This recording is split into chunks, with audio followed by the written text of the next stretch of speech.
Saferworld is very pleased to be able to present to you some of the highlights and challenges of our last year of operations.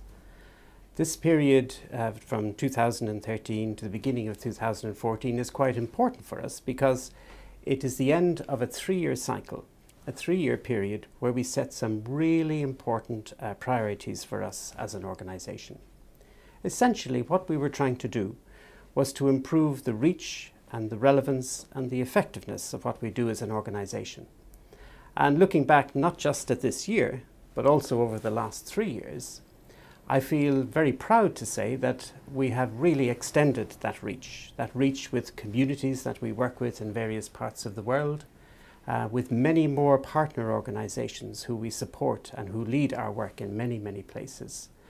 And also significantly, we have participated in a broader range of global processes, debates and discussions that are really important in terms of trying to shape how conflict is better prevented across the world and how we can collaborate better in building peace. One of the hallmarks over the last year, in fact the last 3 years, has been the diverse way in which we have been able to achieve our results in various parts of the world. In South Sudan, where there's been some very interesting work in bringing together the South Sudanese authorities, civil society groups and Chinese actors who play a very big role in South Sudan's development and peacekeeping efforts. In other parts of the world, such as in Bangladesh, there's been some very innovative work in supporting one of the biggest development NGOs in Asia, BRAC organization,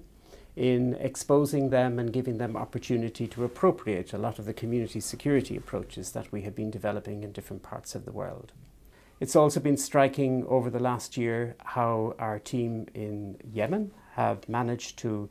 expand their program at a time of great national difficulty in Yemen, where there's insecurity and a lot of challenges. Yet we are very reassured by the fact that our partners and the work of our team there has expanded into new areas over that period of time.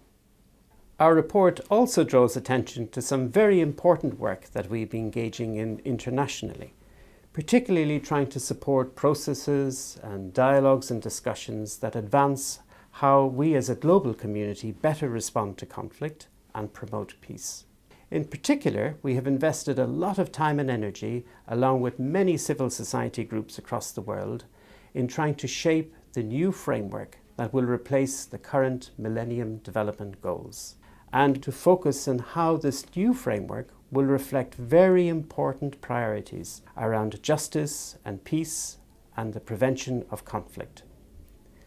This work has led us into many new areas and in particular has deepened our understanding and dialogue with new emerging powers and states who have a very important role to play in shaping this new framework.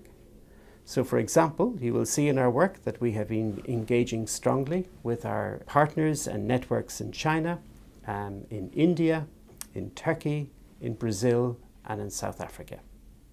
As an organisation, we have really learned a lot over the last year, in fact over the last 3 years,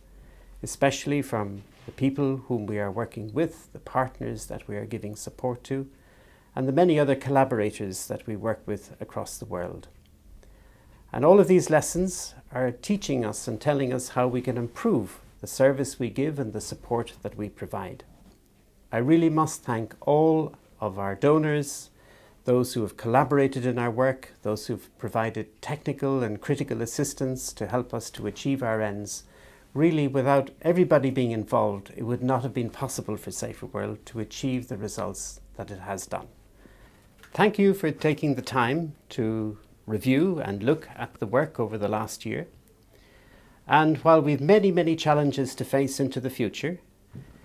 we feel confident that we will address those with your collaboration and support in a way that we can really make a difference.